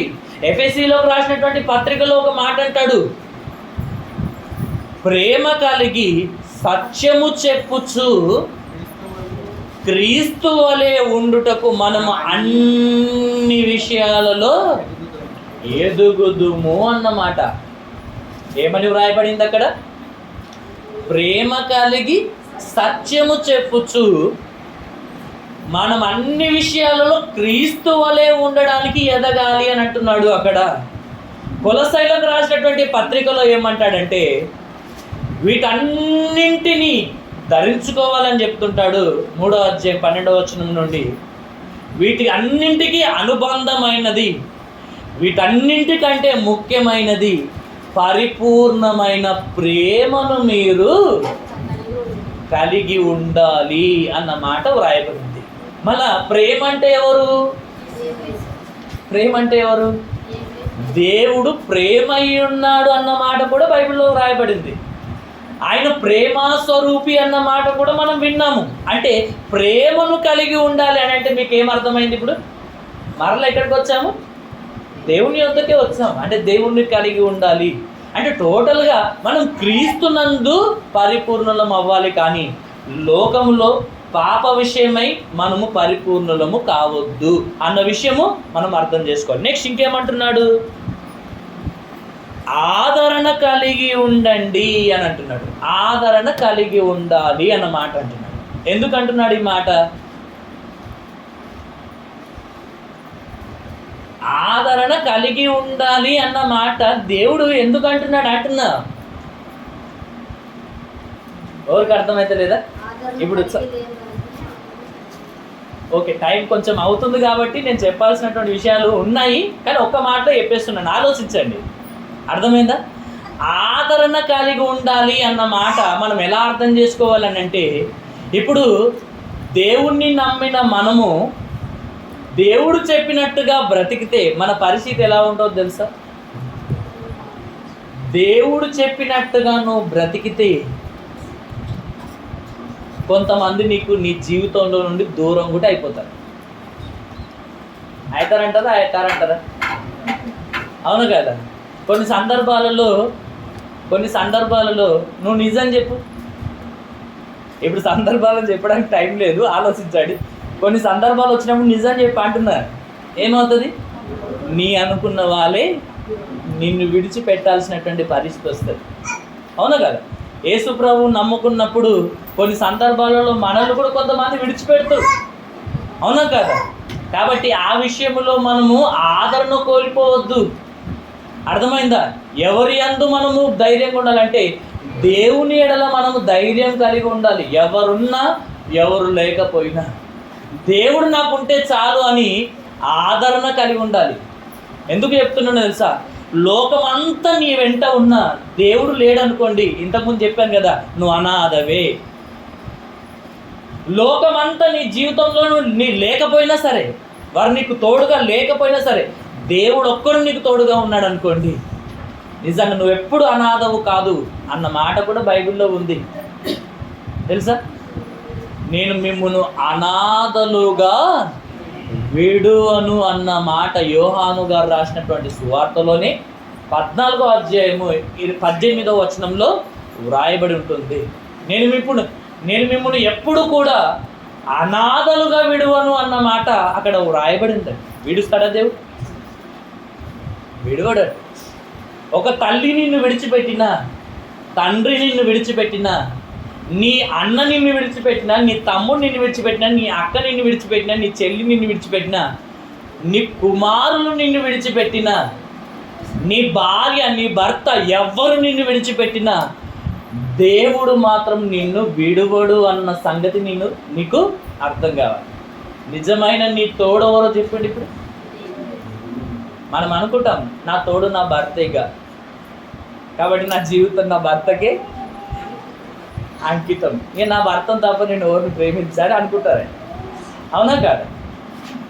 అవునంటారా కాదంటారా? ఇంతకుముందు చెప్పాను కదా స్టార్టింగ్లోనే, చిన్న వయసులో ఉన్నప్పుడు తల్లిదండ్రులు తోడుగా ఉంటారు, కొంచెం వయసు పెరుగుతున్నప్పుడు స్నేహితులు కూడా తోడుగా ఉంటారు, కొంచెం పెద్దగా అయిన తర్వాత, వయసు వచ్చిన తర్వాత, పెళ్ళైన తర్వాత భార్యకు భర్త తోడుగా ఉంటాడు, భర్తకు భార్య తోడుగా ఉంటుంది. ఎంతకాలం అంటే కొంతకాలమే. ఈ బంధాలు కొంతకాలమే మనకు తోడుగా ఉంటాయి. చావుతోనే మూసిపోతాయి ఈ బంధాలన్నీ కూడా. చావు తర్వాత ఏ బంధం ఉండదు. ఇక వల్ల కాటి వరకేరా బాబు బంధాలు, నీ కల్లానికి చేరవురా అనుబంధాలు, కల్లలైన కలలు మానుకో, ఎల్లవేళలా ప్రభుని వేడరా.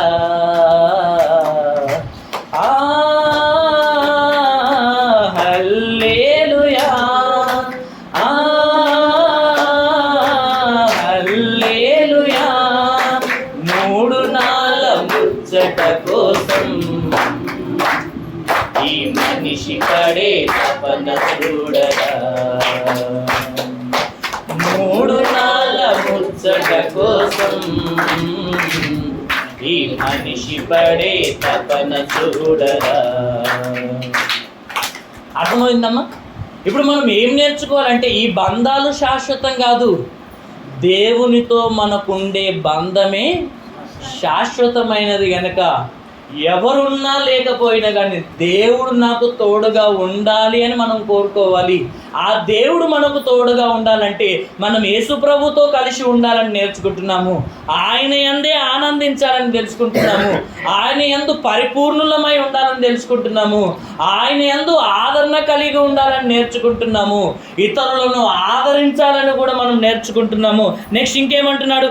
ఏక మనసు గలవారై ఉండాలి అని దేవుడు మాట్లాడుతున్నాడు. ఈనాడు దేవుని పిల్లలమని మనం అనుకుంటున్నాము, కానీ అందరిలో ఏక మనసు లేదండి. అందుకొరకే దేవుడు అన్నాడు, మీరు క్రీస్తు కలిగిన ఈ మనసు మీరును కలిగి ఉండండి.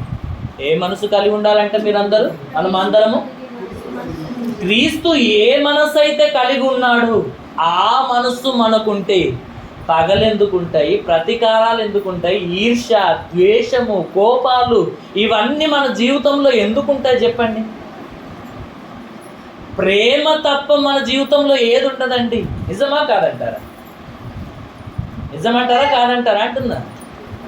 దేవుడు చెప్పినట్టుగా ఆయన మనసును కలిగి ఉంటే నిజంగా మన జీవితంలో ఎవరి మీద ఇంత కూడా కోపడము, అసహించుకోము, మత్సరపడము, ద్వేషించము, అసలు దేవునికి నచ్చని ఒక్క గుణం కూడా మనలో ఉండదండి. అవునా కదా? క్రీస్తు కలిగి ఉన్నటువంటి మనసు మనం కలిగి ఉండాలని నేర్చుకుంటున్నాం, వింటున్నాము, కానీ ఎవరిలో కూడా ఆ మనసు దేవునికి కనబడట్లేదండి. నిజమా కాదు? ఇప్పుడు దేవుని పిల్లలమే, మనం అందరము సహోదరులమే, అవునా కాదు? అందరిలో ఒక్క మనసు ఉందా లేదా? అందరము ఒకే మనసు కలిగి ఉన్నామా లేదా అంటున్నారు. ఆలోచించండి. దేవుడు అంటున్నాడు, నేను మీకు తోడుగా ఉండాలంటే క్రీస్తు మనస్సు మీరందరూ కూడా కలిగి ఉండాలి, అప్పుడే మీకు తోడుగా ఉంటానని అంటున్నాడు. ఇప్పుడు దేవుడు మనకు తోడుగా ఉన్నాడా లేడా మీకు అర్థం కావాలి. ఓకేనా? ఉన్నాడా లేడా లాస్ట్కి మీరే చెప్తారు. ఆలోచించండి. నెక్స్ట్ ఇంకేమంటున్నాడు? సమాధానముగా ఉండుడి. నిజంగా చెప్పండి, మనం అందరితో సమాధానంగా ఉంటున్నామా? పైకి మనం ఎలా ఉంటామంటే అందరితో సమాధానంగా ఉన్నట్టే ఉంటాం, అందరితో ప్రేమగా ఉన్నట్టే ఉంటాం, కానీ లోపల ఉండే ద్వేషం, లోపల ఉండే అసమాధానము ఇంకా మన బ్రతుకులు అలానే ఉంటాయండి. వాటిని మంచిగా పండబెడుతుంటాం, దాచిపెడుతుంటాం. అది ప్రమాదమని దేవుడు మనకు నేర్పిస్తున్నా మనము నేర్చుకోలేని స్థితిలో ఉంటున్నామండి. మన బ్రతుకును మార్చుకోలేని పరిస్థితిలో మనం ఉంటున్నాం. ఇలాంటి వారిగా ఉంటే దేవుడు మనకు తోడుగా ఉంటాడా? చెప్పండి. ఇక్కడ వ్రాయబడిన మాట అందరితో సమాధానంగా ఉండాలి అని అంటున్నాడండి. అవునా కదా? బైబిల్లో సాధ్యమైతే సమస్త ప్రజలతో నువ్వు సమాధానంగా ఉండు అంటే నీకు ఎవరు శత్రువులు ఉండొద్దు. నీ శత్రువును సైతం నువ్వు ప్రేమించేవాడిగా ఉండాలి, కానీ ద్వేషించేవాడిగా ఉండొద్దు అని దేవుడు మనకు నేర్పిస్తున్నాడంటే శత్రువులనే ప్రేమించమన్న దేవుడు ఇప్పుడు సహోదరులమైన మనల్ని ఏం చేయమన్నాడు చెప్పండి? మనం ఎలా ఉండాలో ఎలా ఉండాలని నేర్పించాడు చెప్పండి? నేను మిమ్మల్ని ప్రేమించి మీ కొరకు నా ప్రాణాన్ని ఇచ్చాను. ఇప్పుడు కూడా మీరు ఏం చేయాలంట? మీరును మీ సహోదరుల కొరకు ప్రాణం పెట్టబద్దులై ఉన్నారని దేవుడు మనకు చెప్పినా చెవులున్నా వినని చెవిటి వారము, అవునా కదా, అర్థం చేసుకోవాలని కఠిన హృదయులుగా, కొవ్విన హృదయం కలిగినటువంటి వారిగా మనము మారిపోయాము. దయచేసి మనం అలా ఉండొద్దని మనం నేర్చుకుంటున్నాము, సరి చేసుకోవాలి. భక్తుడు అంటాడు, నీ వాక్యము వెల్లడవుతుంటే నాకు వెలుగు కలిగింది అన్న మాట అంటాడు. అంటే ఏమర్థమవుతుంది? వాక్యము నేను వింటున్నప్పుడు నా బ్రతుకులో ఉన్న ప్రతి చీకటిని అనగా పాపాన్ని, నీకు అసహ్యమైన దాన్ని నువ్వు మాట్లాడుతున్న కొద్దికి నేను విడిచిపెట్టుకుంటున్నానని భక్తుడు అంటున్నాడు. ఇప్పుడు వాక్యము ద్వారా దేవుడు మనతో మాట్లాడుతున్నా, మనలో ఎన్ని లోపాలున్నా ఇంకా వాటిని అలానే ఉంచుకుంటున్నామండి.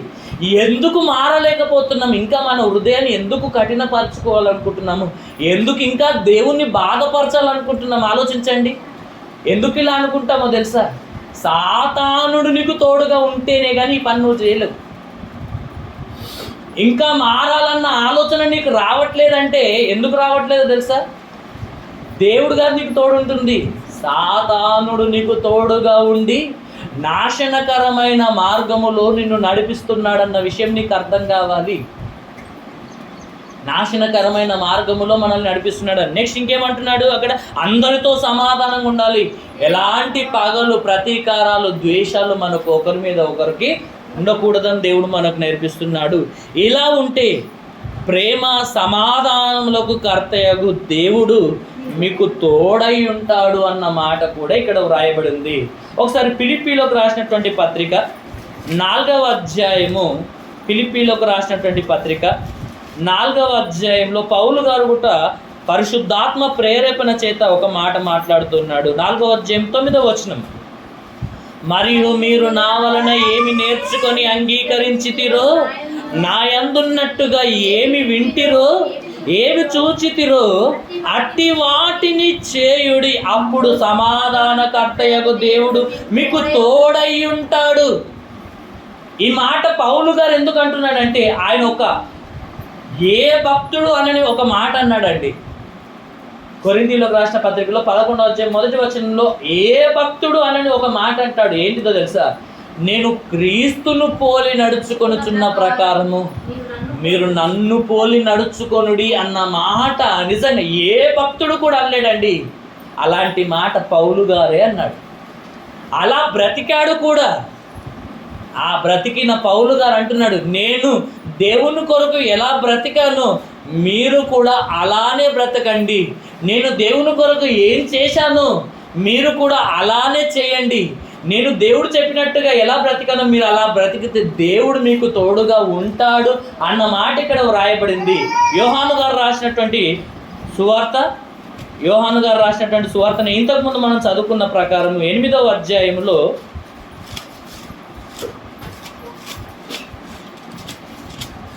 యోహాను గారు రాసినటువంటి సువార్త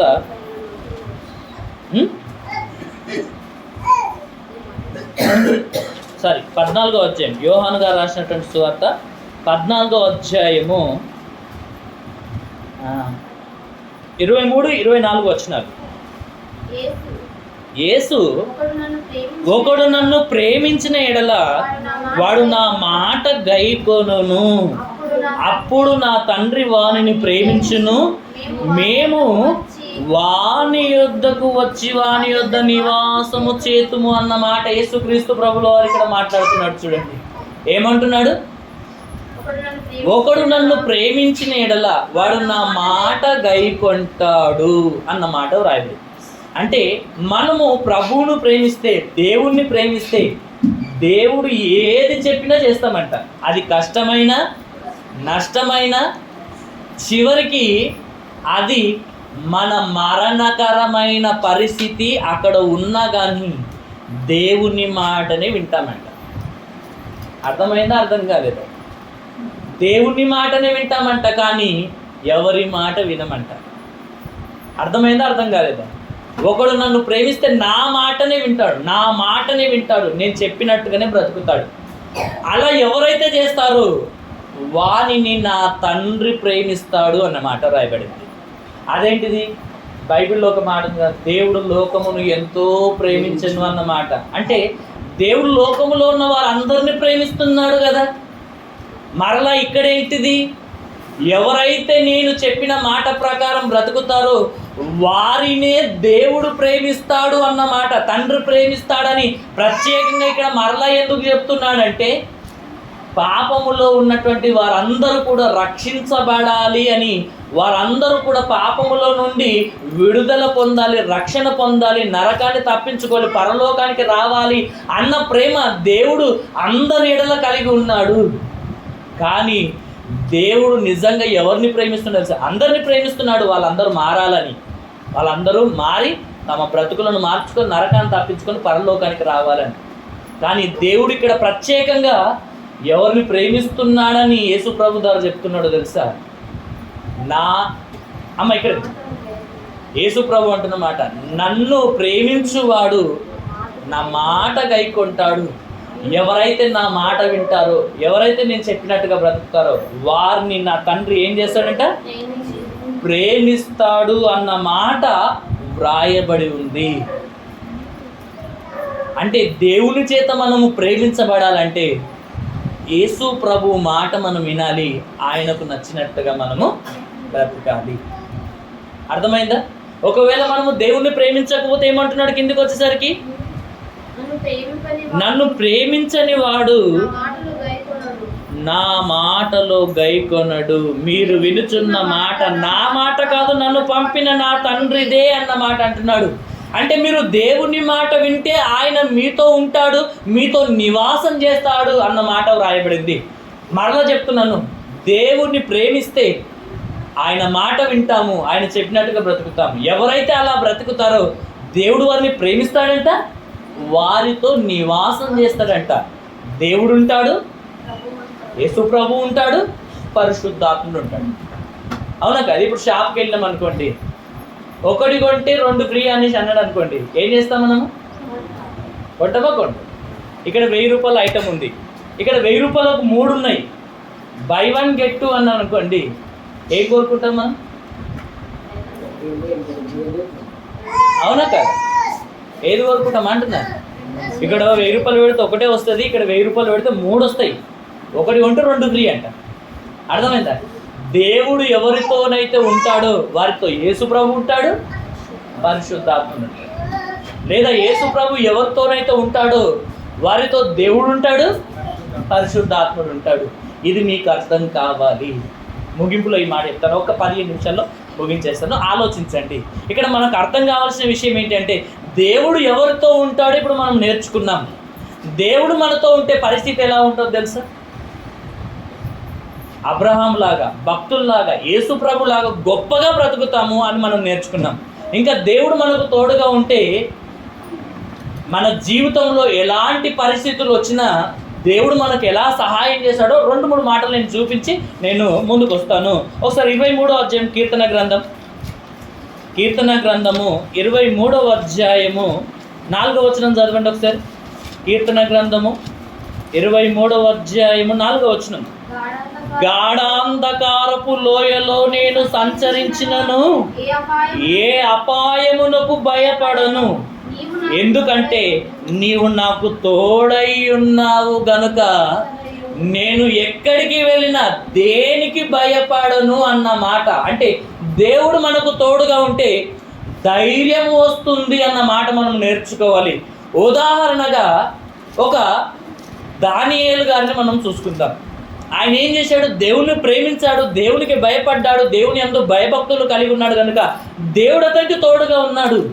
ఒక శాసనం చేయబడింది, 1 నెల రోజుల వరకు రాజుకు తప్ప ఎవరికి ప్రార్థన చేయకూడదు, దేవునికి కూడా మొరపెట్టకూడదంటే ఈయన ఏం చేశాడు?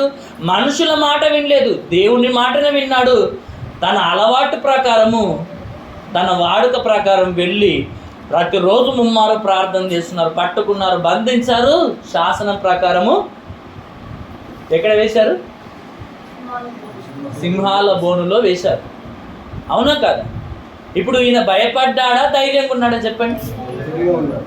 భయపడలేదండి. ఎందుకో తెలుసు? ఆయనకు ఒక విశ్వాసం ఉంది. ఇక్కడ భక్తుడు కూడా ఏమంటున్నాడు? గాఢాంధకారపు లోయలో నేను సంచరించిన ఏ అపాయమునకు కూడా నేను భయపడను. ఎలాంటి భయంకరమైన పరిస్థితి నా జీవితంలో వచ్చినా నేను భయపడను. ఎందుకో తెలుసా?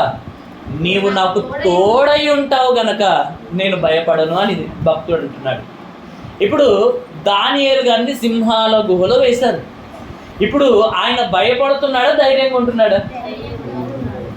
అవునా కదా? అనుదినము ఆయన సేవిస్తున్న ఆ దేవుణ్ణి బట్టి ఎంత ధైర్యం అంటే, సింహాల మధ్యలోనే ఒక రాత్రంతా గడిపాడండి. ఏ సింహము కూడా ఆయనకు ఏ హాని కూడా చేయలేదు. దేవుడు ఆయనకు తోడుగా ఉన్నాడు గనక ఏ సింహము, ఏ అపాయము ఆయనకు ఏ కీడు కూడా చేయదు. అవునా కాదు? వాస్తవం అంటారా కాదంటారా? ఇంకా షద్రక్, మెషక్, అబేద్నెగోల గురించి మనం ఎన్నోసార్లు విన్నాం. వాళ్ళకు కూడా దేవుడు తోడుగా ఉన్నాడు గనక రాజు అగ్నిగుండంలో వేస్తానని చెప్పినా కానీ, ఆ అగ్నిగుండాన్ని 7 అంతలు చేసినా కానీ వాళ్ళలో ఇంత కూడా భయం లేదంటే కారణం ఏంటో తెలుసా? వాళ్ళకి ఈ విశ్వాసం ఉంది, దేవుడు మాకు తోడై ఉన్నాడు అన్న విశ్వాసం. అర్థమైందా? చావైనా కానీ మేము దేవుని మాటనే వింటాము, నీ మాట వినము అన్న మాట వాళ్ళు ఎలా మాట్లాడుతున్నారో చూడండి. అంటే దేవుణ్ణి ప్రేమించడం అనే సంగతి మనకు అర్థం కావాలి. అక్కడ ఎవరైతే దేవుణ్ణి ప్రేమిస్తారో వారికి దేవుడు తోడుగా ఉంటారు. షద్రక్, మెషక్, అబేద్నెగోలు దేవుని ప్రేమించారు, దేవునికి భయపడ్డారు కనుక ఆయన యందు విశ్వాసం ఉంచారు. రాజు మాట వినలేదు, దేవుని మాట విన్నారు. కనుక అగ్నిగుండంలో వేసిన కానీ అగ్ని వారికి ఎలాంటి హాని చేయకుండా దేవుడు వారిని కాపాడాడు. అవునక్క. 91వ కీర్తన గ్రంథం 91వ అధ్యాయము 17వ వచనం. అతడు నాకు మొరపెట్టగా నేను అతనికి ఉత్తరం ఇచ్చేదను, శ్రమలో నేను అతనికి తోడయ్యుండేదను అన్నమాట. అర్థమైంది? దేవుని మాట వినేవారు ప్రార్థన చేస్తే వారికి దేవుడు ఉత్తరం జవాబిస్తాడంట. దేవుణ్ణి ప్రేమిస్తే, దేవుని మాట మనం వింటే నువ్వేది అడిగినా చేస్తానంటున్నాడు. నీకు ఎలాంటి శ్రమలు వచ్చినా ఆ శ్రమల్లో కూడా నేను నీకు తోడై ఉంటాను అన్నమాట. ఆ శ్రమల్లో నేను విడిచిపెట్టను. నీతిమంతునికి కలుగు ఆపదలు అనేకంగా వస్తాయంట. నీతిమంతులకు వస్తాయా? దేవుని నమ్మని వారికి కూడా వస్తాయా? దేవుని నమ్మని వారికి వస్తాయా? నీతిమంతులకు కూడా వస్తాయా? సారీ, ఆలోచించండి, ఎవరికి వస్తాయి? నీతిమంతుని కూడా అనేకమైన ఆపదలు వస్తాయంట. అయినను వాటన్నింటి నుండి దేవుడే వారిని విడిపిస్తాడంట. ఇక్కడ కూడా రాయబడిన మాట, నన్ను ప్రేమించేవాడు నేను అతనికి తోడుగా ఉంటాను, అతను నాకు ప్రార్థన చేస్తే నేను వెంటనే వానికి జవాబిస్తాను, ఏది అడిగినా చేస్తాను. శ్రమలు వస్తే ఆ శ్రమల్లో నేను తోడై ఉంటాను అన్న మాట దేవుడు చెప్పాడు. చేశాడా చేయలేదంటే ఒకసారి అపోస్తుల కార్యములు 7వ అధ్యాయము, అపోస్తుల కార్యముల గ్రంథము 7వ అధ్యాయము 9వ వచనం. అపోస్తుల కార్యములు 7వ అధ్యాయము 9వ వచనం. ఆ గోత్రకర్తలు మత్సరపడి యోసేపును ఐగుప్తులోనికి పోవుటకు అమ్మివేసిరి గాని దేవుడు అతనికి తోడై ఉండి అతని శ్రమలన్నింటిలో నుండి తప్పించి. అర్థమైందా? ఏం చేశాడంట? యోసేపు గారికి దేవుడు తోడై ఉన్నాడు.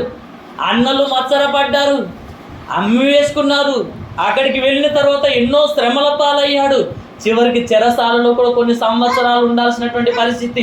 చేయని నేరానికి, చేయని తప్పుకు చెరసాలలో ఉండి బాధపడాల్సినటువంటి పరిస్థితి వచ్చింది. కానీ దేవుడు, అందరూ ఆయనను విడిచిపెట్టారు కానీ దేవుడు అతన్ని విడిచిపెట్టక అతనికి తోడై ఉండి చెరసాలలో నుండి విడిపించి ఆ దేశానికే ప్రధానమంత్రిగా, వెన్నుముక్కగా మార్చాడండి దేవుడు ఆయన. అంటే దేవుడు మనకు తోడుగా ఉంటే మన పరిస్థితి ఎలా ఉంటుంది? యెషయా గ్రంథం 43వ అధ్యాయం ఒకసారి తీయండి. యెషయా గ్రంథము 43వ అధ్యాయము 2వ వచనం. నీవు జలములలో బడి దాటునప్పుడు నేను నీకు తోడయ్యుందును, నదులలో బడి వెళ్ళినప్పుడు అవి నీ మీద పొర్లి పారవు, నీవు అగ్ని మధ్యను సంచరించినప్పుడు కాలిపోవు, జ్వాలలు నిన్ను కాల్చజాలవు అన్నమాట. అంటే దేవుడు మనకు తోడుగా ఉంటే పరిస్థితి ఎలా ఉంటుందంట? జలములలో పడి నువ్వు వెళ్ళినా ఆ జలములు నిన్ను ముంచుతారు. ఇశ్రాయేలీయులను దేవుడు ఎక్కడికి వెళ్ళి నడిపించాడు చెప్పండి? అవునా కాదు? ఎర్ర సముద్రము లోపల నుండి దేవుడు వారిని నడిపించాడండి. సముద్రాన్ని పాయలుగా చేసి సముద్రంలో దారిని దేవుడు ఏర్పాటు చేశాడు వారి కొరకు. నీళ్లు గోడలుగా మారిపోయాయి. ఆ నీళ్లలో బడి నడుచుకుంటా 6 లక్షల మంది కాల్బలము ఆ నీళ్లలో నుండి వెళ్ళారు. నీళ్లు వాళ్ళను ముంచజాలలేవు, శత్రువులు వాళ్ళను ఏమీ చేయజాలలేదు. కారణము వారికి దేవుడు తోడై ఉండి నడిపిస్తున్నాడు గనుక. అర్థమైందా? ఇంతకుముందు శద్రక్ మేషక్ అబేద్నెగోల గురించి తెలుసుకున్నాం. అగ్నిగుండంలో వేసిన అగ్ని జ్వాలలు వారిని కాల్చజాలవు అన్నమాట ఇక్కడ మనకు అర్థం కాలేదు. వారిని కాల్చలేకపోయాయి.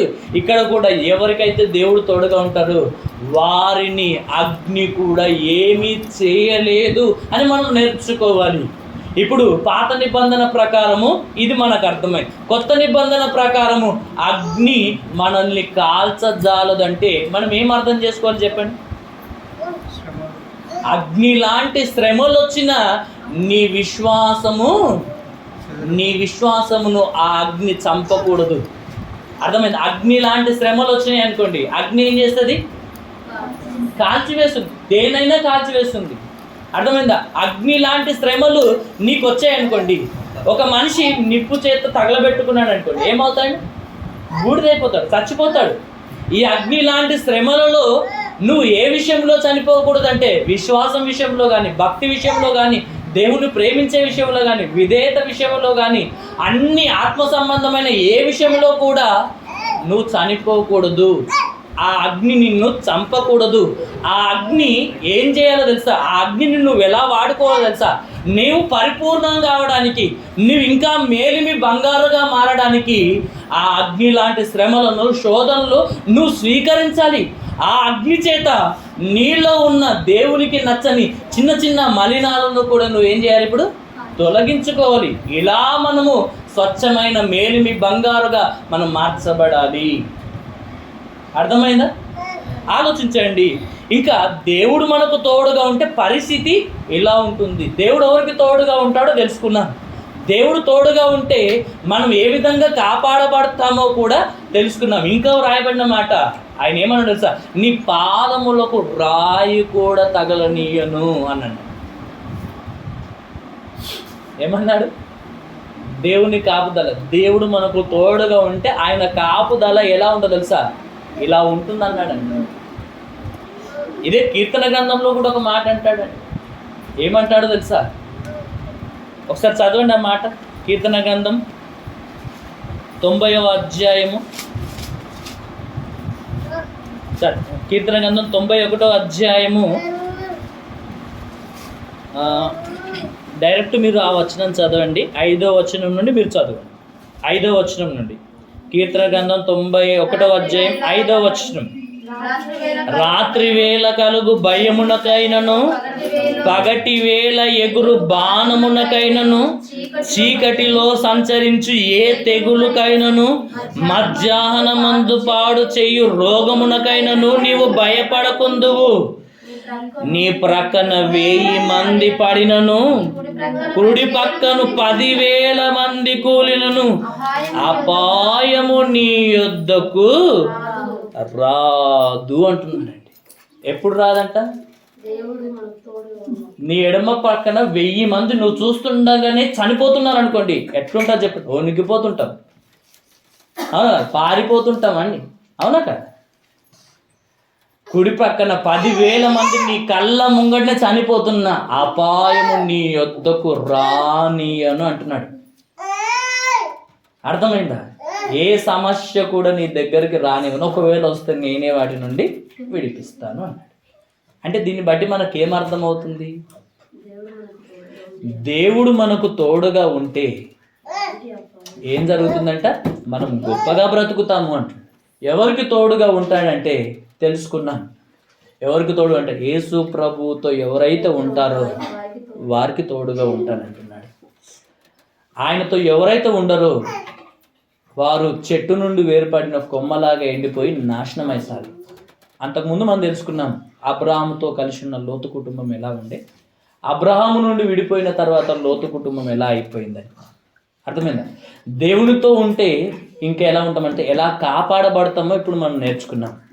దేవునితో లేడు కాబట్టి లోతు కుటుంబం ఏ విధంగా పాడైపోయిందో మనము నేర్చుకుంటున్నాం.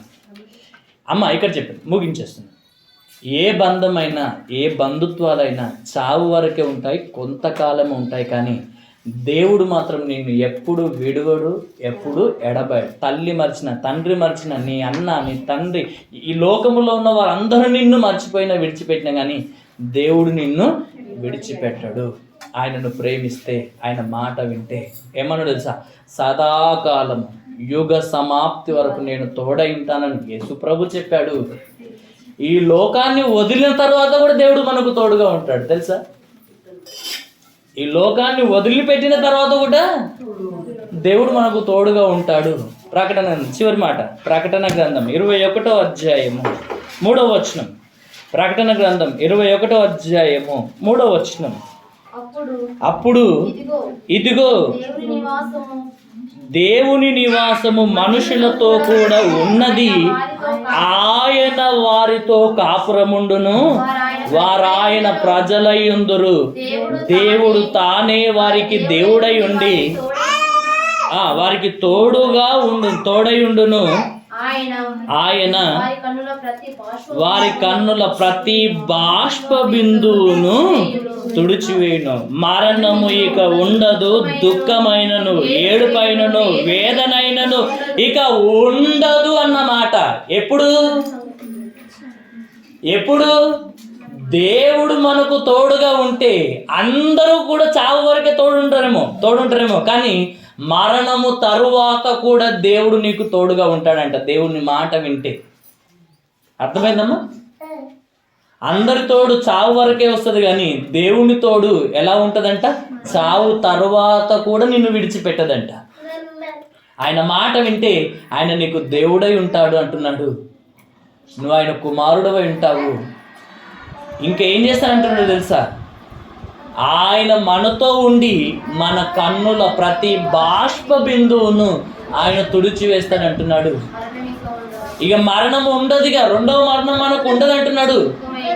దుఃఖమైనను, ఏడుపైనను, వేదనైనను ఏది ఉండదంట. ఎప్పటికీ దేవునితో పాటు ఎల్లప్పుడూ సంతోషంగా ఉంటాం దేవుడు మనతో ఉంటే. దేవుడు మనతో ఉండకపోతే ఇప్పుడు ఆనంద బాష్పాలు రావు. ధనవంతునికి వచ్చినట్టుగా ప్రతి క్షణం కన్నీరే. అర్థమైందా? అక్కడ ఏడుపు ఉండదంట. ఇక్కడ అగ్నిగుండంలో దేవుడు మనకు తోడుగా ఉండకపోతే నిత్యము ఏడిపే, నిత్యము దుఃఖమే, నిత్యము బాధనే, నిత్యము వేదనే. అది భరించలేము అంటున్నాడు. కాబట్టి మనం ఏం చేయాలి? ఇప్పుడు మనం ఏం చేయాలి? దేవుడు మనకు తోడుండాలని కోరుకోవడం కాదు, ఆయన మనకు తోడుగుండాలంటే మనం ఎలా బ్రతకాలో నేర్చుకోవాలి, ఏం చేయాలో నేర్చుకోవాలి. అలా ఉంటే దేవుడు నీకు ఏం చేస్తాడో, ఎలా కాపాడుతాడో, పరలోకాన్ని కూడా నడిపిస్తాడండి. చావు తరువాత కూడా నిన్ను విడిచిపెట్టను అంటున్నాడు. నీకు ఏ బాధ రాకుండా, ఏ సమస్య రాకుండా నేను చూసుకుంటాను అంటున్నాడు. నీ కన్నుల నుండి జారే ప్రతి బాష్ప బిందువును దేవుడే తోడుస్తాడంటండి. ఇంత ప్రేమిస్తున్నాడు దేవుడు, మన గురించి ఇంత ఆలోచిస్తున్నాడు. కాబట్టి ఆయన తోడు కోరుకుందాం. నీ నిజమైన తోడు దేవుడు. ఆయనే నీ నిజమైన తోడు. ఆయన నీకు తోడుగా ఉండాలని కోరుకోవాలి. ఒక క్షణం కొద్దిసేపు విడిచిపెట్టినందుకు ప్రభు భరించలేదు. ఇప్పుడు దేవుణ్ణి విడిచిపెట్టి ఎంతకాలం మనము ఇంకా పాపములోనే బ్రతుకుతున్నాం. ఒకసారి ఆలోచించండి. దేవుడు నీకు తోడుగా లేడు అన్న విషయం నీకు అర్థమైతే, ఉంటే ఎలా బ్రతుకుతామంటే ఇలా బ్రతుకుతాం. దేవుడు మనకు తోడుగా లేకపోతే ఎవరు మనకు తోడుగా ఉన్నట్టు? సాతానుడు మనకు తోడుగా ఉండి దేవుని మార్గములో కాకుండా నాశనకరమైన మార్గములో మనల్ని నడిపిస్తూ, మనం మారకుండా మన హృదయాన్ని కఠినపరిచి మన నాశనాన్ని మనమే కొని తెచ్చుకునే విధంగా సాతానుడు మన హృదయాన్ని కఠినపరిచి క్రొవ్వుగా చేసి దేవుని మాటకు తల వంచకుండా, చెవి వగ్గకుండా, ఆయన మాట విన్నా కూడా పట్టించుకోకుండా, మారు మనసు పొందకుండా, ఆ పరలోకం వెళ్ళనీయకుండా సాతానుడు మన హృదయాన్ని కఠినపరుస్తున్నాడు. దేవుని మాటలు వింటున్నా కూడా మన జీవితంలో మార్పు రావట్లేదంటే మనకు అర్థం కావాలి, దేవుడు నాకు తోడుగా లేడు. ఇప్పుడు దేవుడు నాకు తోడుగా ఉండాలంటే నేను ఏం చేయాలని మీరు అర్థం చేసుకోవాలి. విన్న మీరందరూ కూడా గ్రహించాలి. దేవుడు నాకు తోడుగా ఉండాలంటే ఫస్ట్ నేను నా ప్రభువును కలిగి ఉండాలి. ఆయన మీ అందు ఉండాలంటే మీరేం చేయాలి? ఇప్పుడు ఆయనను ప్రేమించాలి. ఆయనను ప్రేమిస్తే మీరు ఆయన మాట వింటారు. ఇక నుండి తండ్రి నేను మీరు చెప్పిన మాట అది కష్టమైన వింటారు అని మీరు తీర్మానం తీసుకుంటే దేవుడు మీకు కూడా తోడుగా ఉంటాడు. పరలోకం వెళ్ళేంత వరకు కాదు, యుగ యుగాలు మీకు దేవుడు తోడై ఉంటాడు. అట్టి కృప దేవుడు మనందరికీ దయచేయాలని కోరుకుంటూ ముగిస్తున్నాను ఈ మాటలు. దేవుడు దీవించును గాక. ఆమేన్.